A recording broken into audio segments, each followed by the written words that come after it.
प्रायोजक हैं cancer healer centre, new beginning. यहाँ स्टूडियो में हमारे साथ समीर चागांवकर जी मौजूद है। समीर चागांवकर जी, एक स्टाइल था अरविंद केजरीवाल का और आम आदमी पार्टी का राजनीति करने का, जिसमें बहुत ही कॉन्फ्रंटेशनल था, यानी सीधे तौर पर वो हर बार चुनौती देते थे, सीधे तौर पर बताते थे। एक द्वंद्व चलता रहा लगातार दिल्ली में।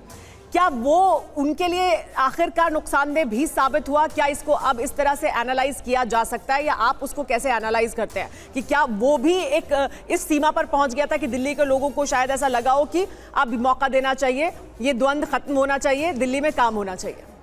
देखिए सुमेरा जी, अगर आप 2014 से देखेंगे तो केंद्र में प्रधानमंत्री नरेंद्र मोदी को लोकसभा में सीटें मिलती थी और विधानसभा में अरविंद केजरीवाल को। दिल्ली की जनता बटी हुई थी, लोकसभा में प्रधानमंत्री नरेंद्र मोदी, भारतीय जनता पार्टी, और विधानसभा चुनाव में अरविंद केजरीवाल। 2 चुनाव में युवा, तीसरे चुनाव में लोकसभा में फिर भारतीय जनता पार्टी को 7 सीटें मिली।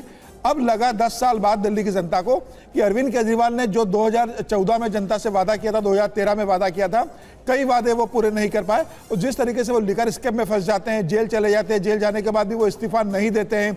उसके बाद शीश महल का जो मामला आता है, कितना बड़ा आप अपने लिए घर बनवा लेते हो, अरविंद केजरीवाल की छवि जिसके लिए सूट नहीं करती थी, आप इतने बड़े घर में चले जाते हो। मुझे लग रहा है जनता को लगा कि बार बार केजरीवाल केंद्र सरकार पर आरोप लगाते हैं कि केंद्र सरकार मुझे काम नहीं करने देती, प्रधानमंत्री काम नहीं करने देते, तो अब हमें ऐसी सरकार चाहिए जो केंद्र में भी हो, जो प्रदेश में भी हो। और प्रधानमंत्री मोदी ने जो अपनी रैली में कहा कि मेरी गारंटी पूरी होने की गारंटी, मैं जो गारंटी दूंगा वो पूरी करूंगा।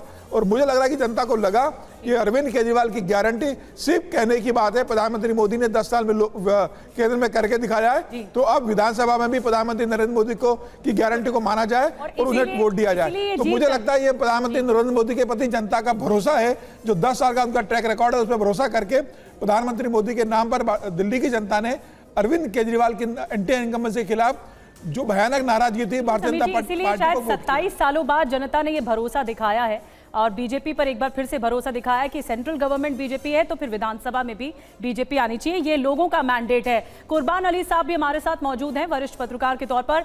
कुर्बान अली जी, अगर अपना कोर वोटर खो दे कोई पार्टी तो उससे बड़ी हार नहीं होती है। ये आम आदमी पार्टी के साथ देखने को मिला।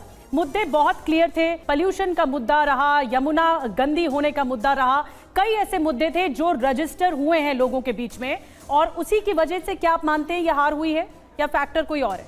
देखिए, अगर आप परसेंटेज ऑफ वोट देखें तो 2.64 का फ़र्क है बीजेपी और आम आदमी में। इसलिए मैं ऐसा नहीं मानता कि आम आदमी पार्टी का सफाया हुआ है या करारी हार हुई है। और जो एक कहा जा रहा था कि मुकाबला कांटे का है, वो कांटे का ही मुकाबला हुआ।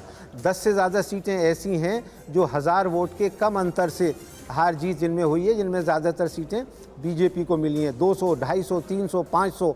तो इसे आप ऐसा नहीं कह सकते कि ये आम आदमी पार्टी की ऑबिचुरी लिखने का वक्त आ गया है। हाँ, ये डेमोक्रेसी की खूबी है और इसकी तारीफ़ की जानी चाहिए कि 10 साल बाद, 15 साल बाद, शीला दीक्षित की सरकार 15 साल बाद हटी, इनकी सरकार 13 साल बाद हटी है, हटनी चाहिए। और जो केरला का मॉडल है, मैं तो कहूँगा कि वो हर राज्य में लागू होना चाहिए कि हर 5 साल बाद सरकार बदले, ताकि रोटी जो है वो जले नहीं और लोगों को ये अंदाज़ा रहे। डेमोक्रेसी में जनता का डर, लोगों के बीच में रहना ज़रूरी है कि कौन उनकी बेहतरी का काम करेगा और किस हद तक करेगा। अब देखना ये है कि पिछले 10-12 सालों में आम आदमी पार्टी ने जो यार्डस्टिक्स तय की हैं, जो पैमाने बनाए हैं, बीजेपी उस पर कितना कायम रह पाती है, और प्रधानमंत्री ने जो राजधानी के लोगों से वायदे किए हैं वो कितने उस पर कायम रह पाते हैं। बात बिल्कुल सही है कुर्बान जी। शाजिया जी, आम जी, मैं आपके पास अभी देखिए हमारे एक गेस्ट है, उनसे बातचीत नहीं हुई है, उनसे बातचीत करने दीजिए, आपकी टर्न आएगी। जो आम आदमी पार्टी ने जो मयार सेट करे थे उन पर भारतीय जनता पार्टी को चलना है। क्यों आप कोस रहे हैं दिल्ली वासियों को भाई? क्यों लानत भेज रहे हैं दिल्ली वासियों को? क्योंकि आपने चुनाव के दौरान लगातार कहा था कि हम जो योजनाएं हैं उन्हें बंद नहीं करेंगे।